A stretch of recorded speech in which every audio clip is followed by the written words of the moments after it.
A esta hora, el encuentro que esperabas. Encuentro con la ciencia con Modesto Montoya.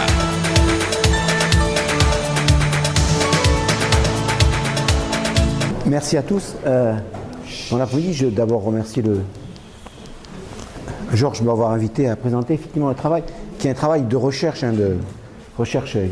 dans le laboratoire à Bordeaux, et qui porte sur les non-linéarités optiques, les propriétés optiques de matériaux chiro de composés de l'Université de Bordeaux. C'est le fruit d'une collaboration entre une équipe de physique, Antonio Iazzolino, Amin Ould-Hamouda, moi-même, Eric Freys, et une équipe de chimistes, Ahmad Naïm et Patrick Rossa, qui sont eux, toujours pareil, à l'Université de Bordeaux, mais au laboratoire qui est l'Institut de chimie de la matière condensée de Bordeaux, et moi je travaille au laboratoire L'onde et matière d'Aquitaine.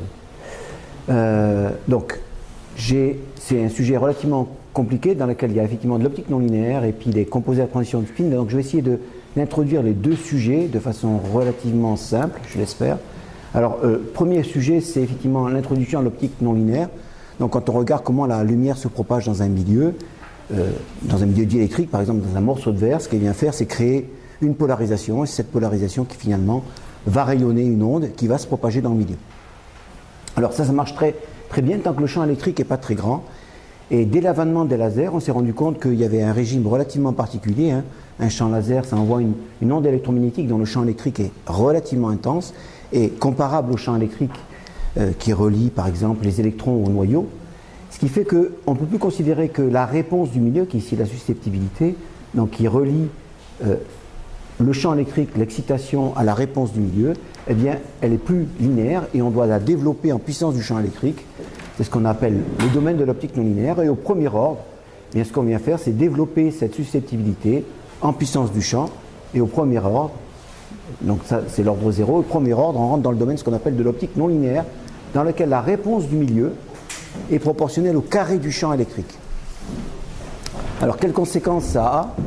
Bien, si vous prenez par exemple une onde électromagnétique qui comprend deux composantes spectrales, une fréquence à la fréquence oméga et une fréquence à la fréquence oméga 2, si vous les mélangez, eh bien, quand vous écrivez la polarisation, qui est donc la réponse du milieu à l'excitation, vous avez la réponse au premier ordre, qui est effectivement un champ à la fréquence oméga 1, un champ à la fréquence oméga 2, donc on va avoir deux polarisations, une polarisation à la fréquence oméga 1, une polarisation à la fréquence oméga 2, qui vont rayonner donc ce champ à la fréquence oméga 1 et oméga 2.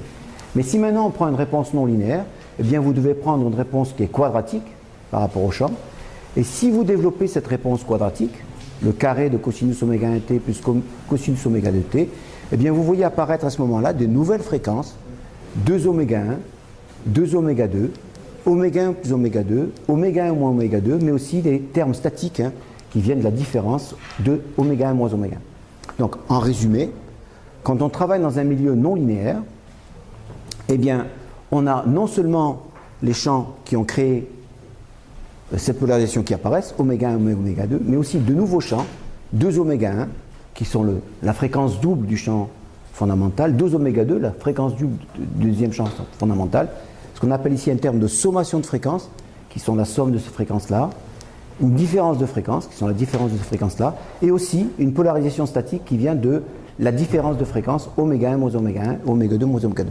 Donc c'est ce qu'on appelle le domaine de l'optique non linéaire. Et le fait qu'on vient doubler la fréquence, ça permet par exemple d'envoyer un faisceau infrarouge dans un cristal non linéaire et d'observer par exemple un faisceau vert ou un faisceau bleu. D'accord ?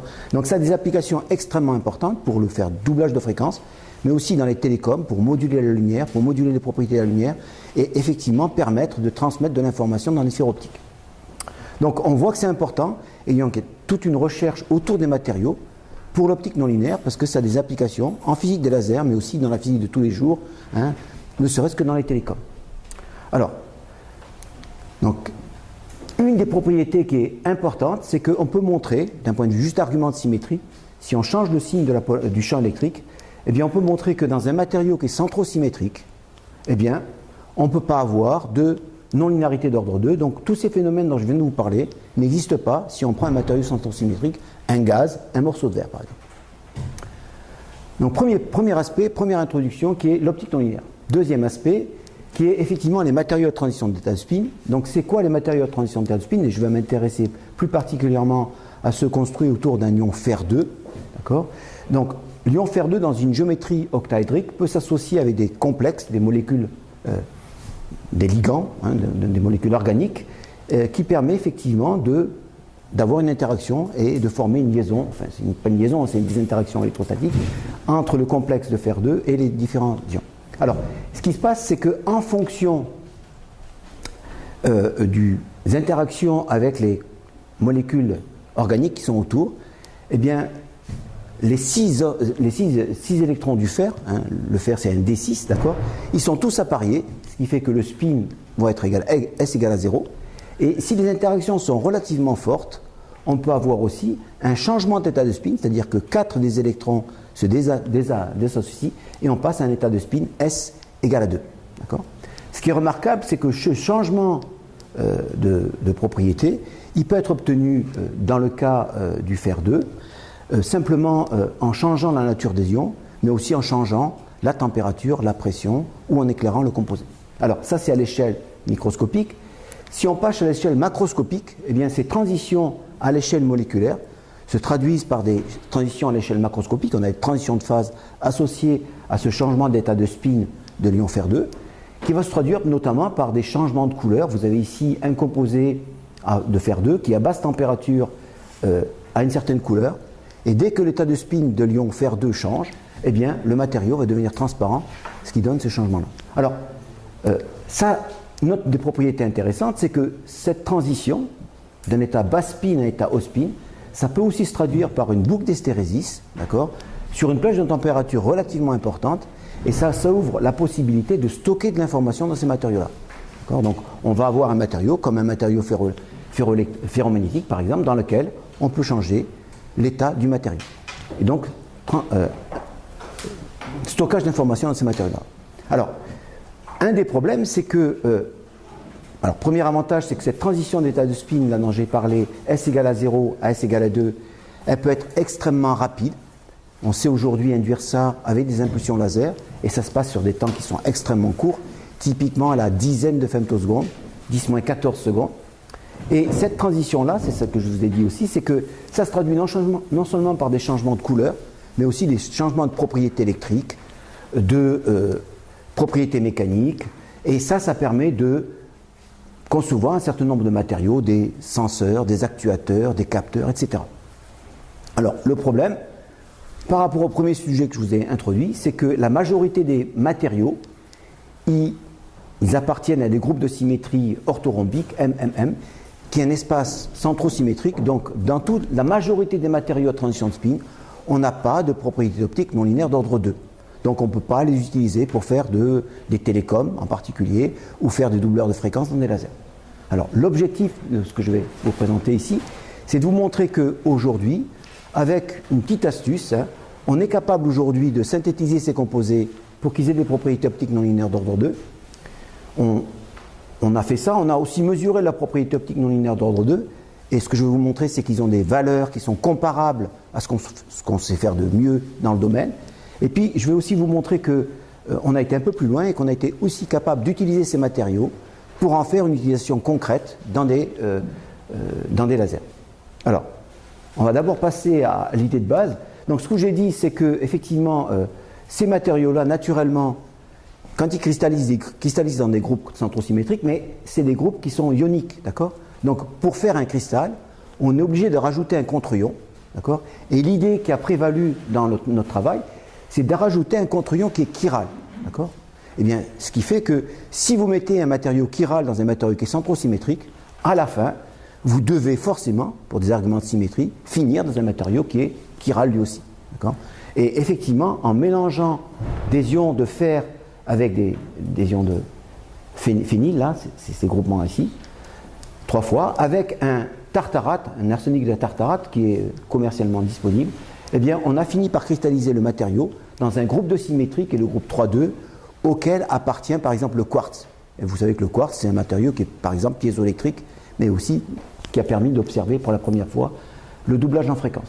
Donc, très simple, on prend des ions de fer Fe2, on prend un des énantiomères de l'anion de tartarate, on les mélange dans une solution de butyronitryle, et vous laissez cristalliser, vous saturez la solution, vous laissez cristalliser et vous obtenez des petits cristaux de ce type-là. Ensuite, ces petits cristaux, on peut en faire un certain nombre de choses, on peut notamment les caractériser. Alors, la première chose, c'est qu'on a caractérisé les propriétés optiques. Ce qu'on voit ici, c'est vous avez l'absorption et vous avez ici une bande qui apparaît, qu'on appelle la bande métal-ligand, qui correspond au fait que les ions, les électrons du fer, les 6 électrons, ont une probabilité non nulle de se délocaliser dans les ligands qui sont autour, les complexes qui sont autour, d'accord ? C'est associé à ça. Et cette délocalisation se traduit par une absorption qu'on appelle une MLCT, Metal Ligand Charge Transfer. Donc, ça permet de dire que ce composé va être légèrement rose, d'accord ? L'autre aspect, c'est qu'on a dit que le matériau était chiral, et pour révéler sa chiralité, ce qu'on joue, c'est ce qu'on appelle sur le dichroïsme circulaire. Si vous envoyez la lumière qui est polarisée circulairement dans un matériau qui est chiral, d'accord, eh bien vous avez une rotation, une polarisation elliptique, vous avez une rotation d'ellipse, d'accord, et ça c'est ce qu'on appelle le dichroïsme circulaire. Et ce qui est marrant, c'est que suivant qu'on a un énantiomère ou l'autre, eh bien on va tourner dans un sens ou dans l'autre, d'accord. Donc on a commencé par regarder ce qui se passait en solution, et quand on regarde en solution, ce qu'on voit, c'est uniquement la chiralité, ces bandes-là, qui sont dues aux ions de tartarate, ce qui nous permet de dire qu'en solution, il n'y a pas de complexation entre ces ions de fer-là et le tartarate. Par contre, dès qu'on prend le cristal, d'accord, on voit apparaître ce qu'on appelle le dichroïsme circulaire associé à cette bande-là, que vous avez ici, et aussi associé à cette bande-là, sur laquelle je ne vais pas revenir, mais vous avez ici la dichroïsme circulaire associé à la MLCT, qui nous indique que ça et ça, c'est bien complexé. Alors, ce qui est remarquable, c'est que là, on a 2 énantiomères. Quand on le mélange avec un seul énantiomère, cet ion-là va chercher le bon énantiomère avec lequel s'associer. C'est la miracle de la chimie, qui est utilisé tous les jours. Il va sélectionner parmi tous les énantiomères celui qui lui correspond et cristallise avec. Donc, très bien. Donc, on est sûr maintenant qu'on a un matériau qui est non centrosymétrique. La question est de savoir qu'est-ce qu'on peut en faire, et notamment montrer qu'il peut avoir les propriétés dont je vous ai parlé au début, qui sont le doublage de fréquence, par exemple. Okay. Alors, comment est-ce qu'on a fait ? Pour faire nos mesures, plutôt que préparer des microcristaux, ce qu'on a fait, c'est qu'on a pris des microcristaux qu'on avait en solution, on les a filtrés, on les a redissous dans une soluté, donc on est sûr maintenant que la solution, c'est SL énantiomère. On a pris une petite gouttelette qu'on a fait sécher sur une lame de microscope, et vous avez après une couche, c'est comme une goutte de café que vous avez laissé sécher sur une lame de microscope, et cette gouttelette a une épaisseur qui fait 2,5 à 5 microns. Donc voilà, notre substrat il est préparé, et avec ça, on a fait ce qu'on appelle des expériences de génération de seconde harmonique. Alors, ça consiste en quoi ? On envoie un faisceau de lumière infrarouge dans le matériau. D'après ce que je vous ai dit, si le matériau est non centrosymétrique, on devrait avoir de la génération de seconde harmonique qui va permettre de doubler la fréquence. Si on envoie par exemple du 1 micron, on va voir du 0,4 micron. Si on envoie du 800 nanomètres, on va voir du 0,4 micron. Donc 1 micron, on voit du vert, 800 nanomètres, on voit du bleu. Si on envoie quelque chose qui est à 1 micron 2, on va voir du jaune, 600, 540 microns. D'accord ?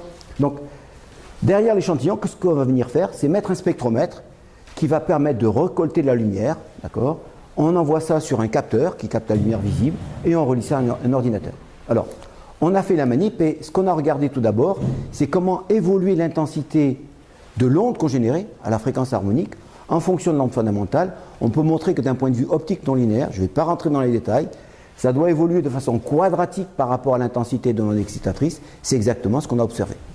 Alors ce qui est marrant, c'est qu'on a fait ça sur un énantiomère, sur l'autre énantiomère, et vous voyez dans les deux cas on a un signal. Par contre, si on prend un mélange racémique, d'accord, le signal disparaît. Okay. Donc très bien, donc on a effectivement quelque chose qui marche bien, qui nous donne un signal. La question est maintenant de savoir quelle est l'amplitude de ce signal-là. C'est bon d'avoir un matériau, mais encore faut-il qu'il ait des caractéristiques intéressantes. Pour faire ça, donc, on a mesuré le signal qu'on avait sur notre petit bourre, qui fait 2,5 microns. On a fait ça, alors je ne vais pas rentrer dans les détails, on a fait ça sur un morceau de quartz qui va nous permettre de calibrer le signal.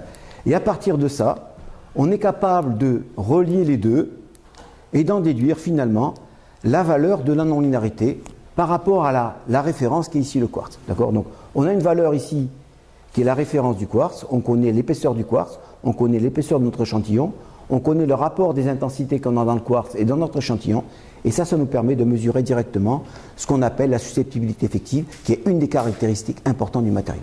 D'accord ? Donc on a fait ça, et on a fait ça maintenant en changeant la longueur d'onde. Alors ce que je vous montre ici, c'est effectivement, quand on a envoyé un faisceau qui était effectivement là à 0, on devait être à 1.6 microns ou 1.4 microns, d'accord ? Vous voyez que vous avez à la sortie, vous avez un spot rouge, on le voyait à l'œil. Là, c'est un faisceau à 1 micron, vous éclairez votre faisceau à 1 micron, vous ne voyez rien, donc, mais par contre, sur l'échantillon, vous voyez un faisceau vert. Et puis ici, vous avez quelque chose de 0,4. Donc vous avez très clairement le signe. Et ici, c'est la valeur qu'on a mesurée pour la non-linéarité, la valeur dont je vous ai parlé tout à l'heure. Donc ça, c'est sur le petit échantillon qu'on a fait. On a fait la même chose sur l'autre énantiomère. On refait une petite gouttelette qu'on a refait sécher. On a remesuré la même chose. Ce qui est intéressant, c'est de voir ici effectivement qu'on a une résonance. Encore une fois, on va dire une exaltation aux alentours de certaines longueurs d'onde. Je ne vais pas revenir dans les détails. Donc, on avait une certaine désaccord. Donc, ce qu'on a fait finalement, c'est prendre une poudre d'un énantiomère, une poudre d'un autre énantiomère, et par rapport au quartz, là, vous avez des échelles log, même intensité, même condition, et vous voyez que le signal sur cet énantiomère delta ou l'énantiomère lambda, il est quasiment 2 ordres de grandeur plus important que celui qu'on a sur le quartz. D'accord ?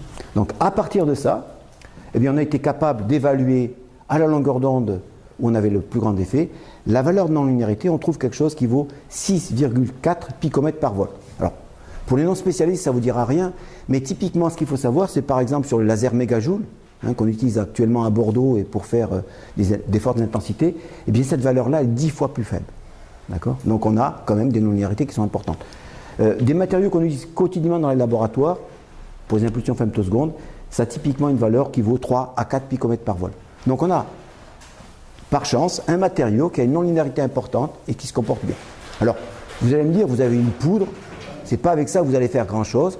Eh bien, je vais vous montrer que non, on peut faire quelque chose directement avec ça. Et ce qu'on a fait, c'est utiliser cette poudre pour faire ce qu'on appelle une autocorrélation des impulsions. Alors, les impulsions laser femtosecondes, elles sont tellement courtes qu'un appareil électronique ne peut pas les mesurer.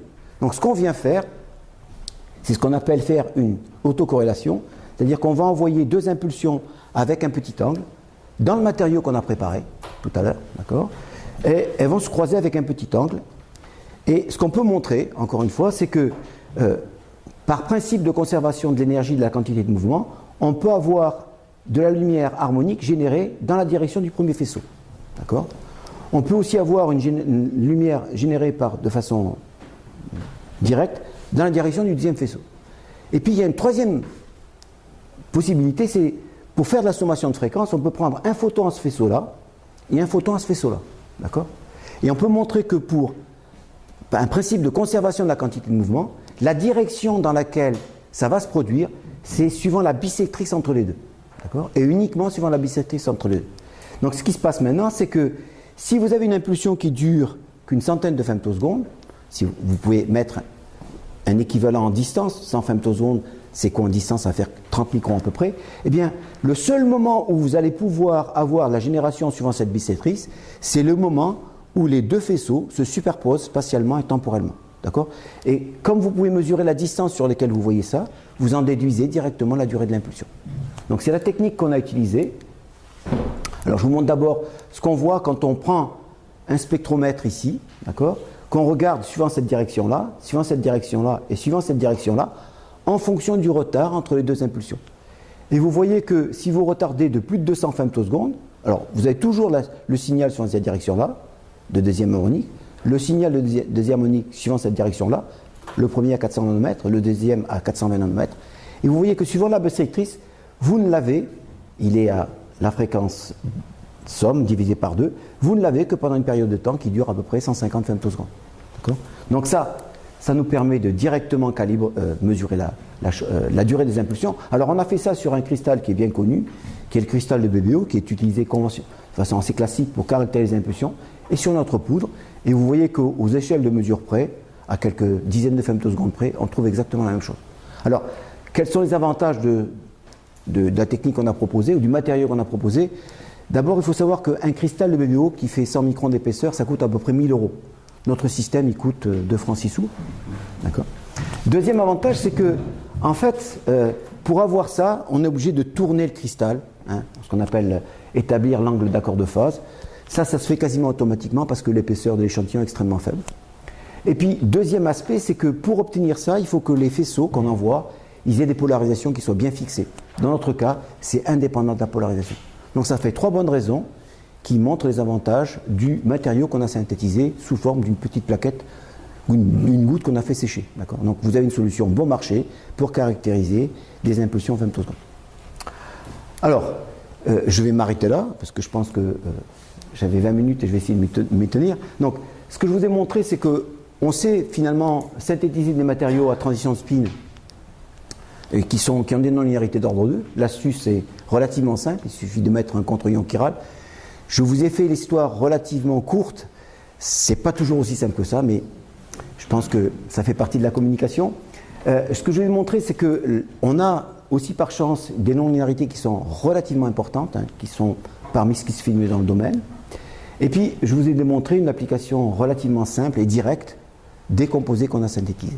Alors, on a un certain nombre de choses, hein, donc j'ai pas le temps, mais on peut aussi utiliser ces matériaux-là pour étudier la transition entre l'état bas spin et l'état haut spin. Hein. On excite les matériaux, ils passent dans un état haut spin, ça change l'intensité de la génération de seconde harmonique et ça nous permet de suivre au cours du temps tous les mécanismes qui induisent cette transition. Alors, on peut aussi, ce qu'on va faire, c'est mesurer l'amplitude du coefficient piézoélectrique. C'est un matériau qui est comme le quartz, hein, donc qui peut avoir un coefficient piézoélectrique. On peut faire des couches minces, donc ça peut servir aussi comme transducteur piézoélectrique. Ce qu'on envisage aussi de faire, c'est suivre. Je vous ai dit que les transitions d'état de spin, ça peut être associé à des transitions de phase, d'accord. Eh bien, on peut suivre aussi, en utilisant ces méthodes d'optique non linéaire, notamment la génération de seconde harmonique, la transition d'état de spin à l'état en suivant simplement le changement de l'intensité de génération de seconde harmonique. Et je vais m'arrêter là. Merci pour votre attention.